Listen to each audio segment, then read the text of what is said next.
I think sitting on the sidelines is costing people a lot of money. Don't realize how much money it actually is costing. And if you take the appreciation rate that we have on average, the property that costs $1 million now might be worth of $1,057,000 next year.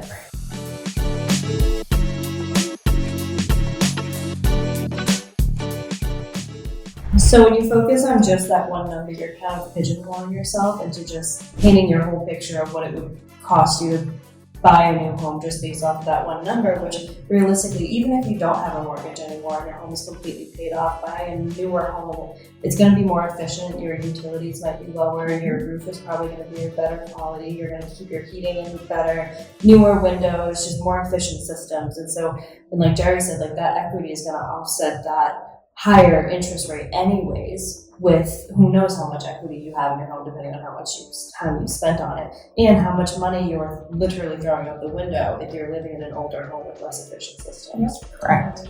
Yeah. I think sitting on the sidelines is costing people a lot of money. Yeah. And I think that people don't realize how much money it actually is costing in the long run.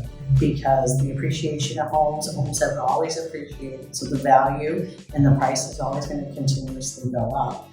And if you look at the mortgage rates, I mean, a year ago, they're less than, they're only like 0.002% higher this year than they were last year at the same time. And if you take the appreciation rate that we have on average, the property that costs $1 million now might be worth of $1,057,000 next year. So you're putting more money down. Yes, your monthly payment might be a little bit higher within the first year, but if the rates do drop even 1%, you can always refinance, and then you don't have to compete at that time, right? Now you have a tremendous competition because the inventory, to be honest, hasn't been great anyways, even though all the stats shows it's higher. It's still not there. It's just very specific, very limited inventory. I'm the agent who's every day in the field looking for my buyers. I don't see the inventory really increasing. No. I don't want. We might see homes that are on busy streets, on a slope, driveway, in a bad rough shape. That's the inventory as well, but not what my buyers are looking for. Right. And therefore, we're continually doing like mailing, we continue doing phone calls, trying to find people who might be selling or thinking of selling in the near future to help our buyers.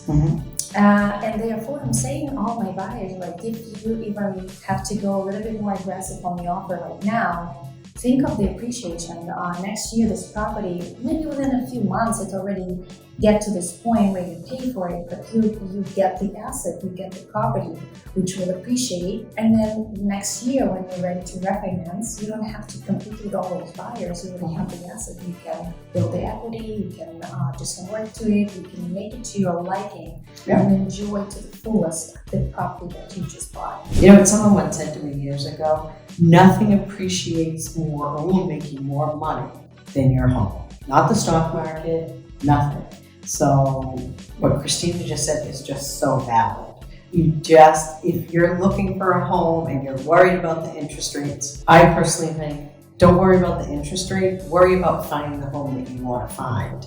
The interest rate, you can always refinance it if the rates do come down. People refinance all the time. And it costs a lot less to refinance than to wait a year and have to pay another $50,000 to $60,000 for that home that you wanted a year ago. It's not only is the home value going up, but it's also a new wave of buyers that are all of a sudden qualified to enter the market and are also going to be putting offers in on those same homes. And right now, it's like that right now where people are overbidding and overpaying just because they want to get their hands on it. So I can't imagine what it's going to be like. Even if the rates go down 1%, that's a whole new wave of buyers who are all of a sudden qualified. And if the market shifts to a seller's market, everyone's like, it's shifting. Personally, I haven't seen it too much in our area here in Massachusetts. Other parts of the country, it is starting to shift to more of a seller's market. Even if that happens, to a buyer's market, even if that happens, the competition is still going to be there. And what's going to happen is you're going to have more sellers get on the market. So now you're just switching the competition from buyers